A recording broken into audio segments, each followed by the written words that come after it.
there are, as I say, a few stories that are of great concern to me, and I'm sure some of you as well.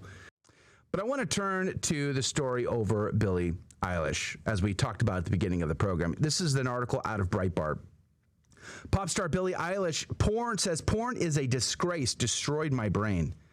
The article goes on, I'll read a little bit to you. Popstar Billie Eilish candidly admitted the damage that porn did to her brain and her sex life during an interview with Howard Stern, where she denounced such content as a disgrace.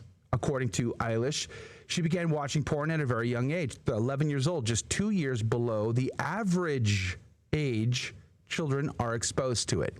Let that sink in, causing severe damage to her brain and sexual outlook. Quote, as a woman, I think porn is a disgrace, unquote, Billie Eilish told Howard Stern. Quote, I used to watch a lot of porn, to be honest. I started watching porn when I was like 11.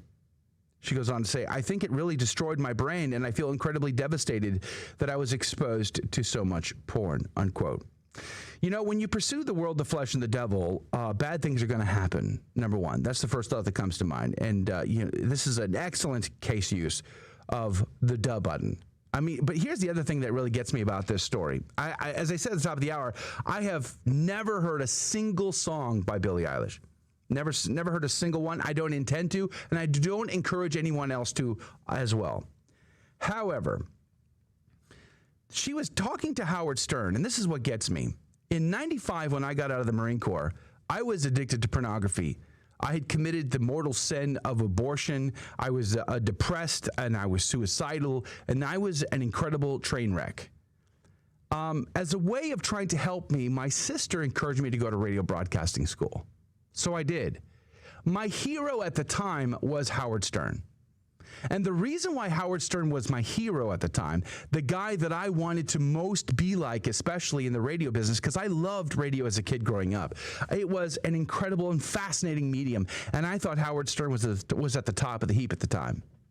And the reason why I wanted to be like him, and I thought this was going to be the thing that saves my life, was because Howard Stern was hanging out with porn stars all the time on his radio show.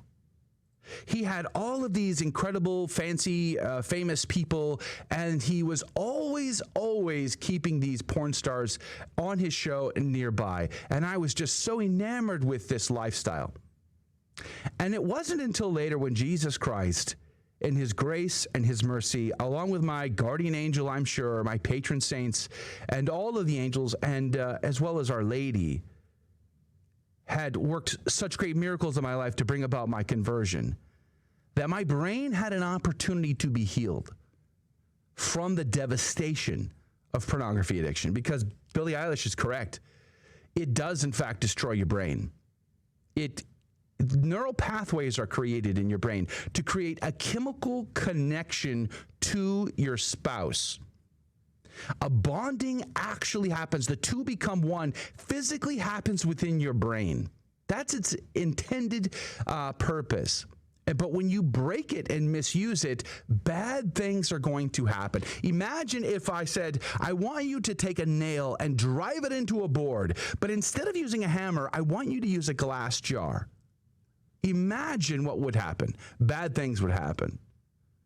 Well, when we take things out of their intended context, their purpose, bad things, we break things. Well, we break people too. When we use people for what they are not designed to do, we break them emotionally, physically, spiritually, metaphysically. In many ways, they are broken. But here's the good news, and I wrote about this in a book that I wrote back in 2014 on overcoming pornography addiction. I did an entire chapter on the brain science, and the good news is your brain can heal. You have to be clean and clear of pornography addiction for some time, and your brain can reset. Those neural pathways can go back to something that feels very normal. But the reality is, while you're addicted to pornography, you will not see the world properly. You will not see human persons as who they are, made in the image and likeness of God. To you, they will be like something to be consumed, a bottle of water. And when we are done with the water, we simply throw it in the garbage. a can, or you use the analogy and metaphor you wish, but the point is we see humans as objects to be consumed for our personal gratification rather than made in the image and likeness of God. And this is why when we see people, we must remind ourselves about their dignity, God-given dignity. It is one of the techniques we use to combat the temptations that we would face. And it's not surprising that this is a woman admitting the damage, a woman who is very secular. In fact, as Adrian pointed out at the top of the hour, someone who has embraced all of these demonic imageries and symbols and concepts in her work, if you want to call it that. So not a Christian, not somebody who's religious in any way, shape, or form, but someone who has embraced the world, the flesh, and the devil. And she is reeling from the damage of these life choices. It reminds me of other pop stars who have done the same thing. Lady Gaga, she's made similar statements in the past. She's not given up on the lifestyle that she's, criticized and lamented. She's still living in that lifestyle. So is Billie Eilish, I imagine. So is Howard Stern, by the way. And, one of the things that really shook me about Howard Stern just prior to my own conversion was the fact that his wife left him. She had enough. She was done. She could not compete with this life that he had built, and he was not willing to walk away from that or change anything. And his marriage ended in disgrace. And it didn't matter to him because the work, his show, his audience, the lifestyle was more important than his own marriage. So we must make careful choices, especially as parents. We must make careful choices for our families. In a minute, we're going to be talking to Mark Burness from New Polity about tyranny of scientism. Now, he brings up a point in one of his podcasts about the tyranny of the home. Tyrannical societies, we're living under them, whether you understand it or not. And in my home, there are things that I say that my kids would say are very tyrannical. There's a list of things that I will not regret on my deathbed. You're just not going to get me to regret them. I don't care how much you try, squawk about it or whatever. I will not regret these things on my deathbed. Giving my kids more internet access, won't regret it. I'm sorry, you're not going to get me to regret that. Giving them connected devices to be on social media, I'm not going to regret these. I just won't. But Joe, they're growing up in a bubble. Yeah, and I'm not going to regret not giving my kids more game time on the video game console. I'm just not going to do it. I won't regret giving my kids access to corrupted music and ideas like this. Watching the latest and greatest Disney film just because Billy's watching it, then my kids should too? Sorry, not going to regret that. You're not going to get me to regret that on my deathbed. I won't do it.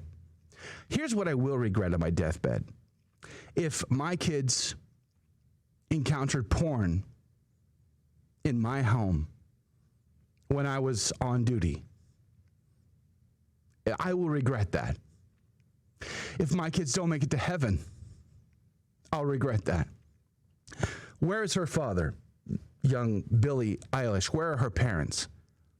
Who was there for her to save her at 11 years old from the horrific disaster that is pornography, the corruption, mental, physical, and spiritual? That is our job, to hold the ground, to say this far and no further. Pornography is evil. We must stand our ground. We must rebel against this evil to bring about a just society.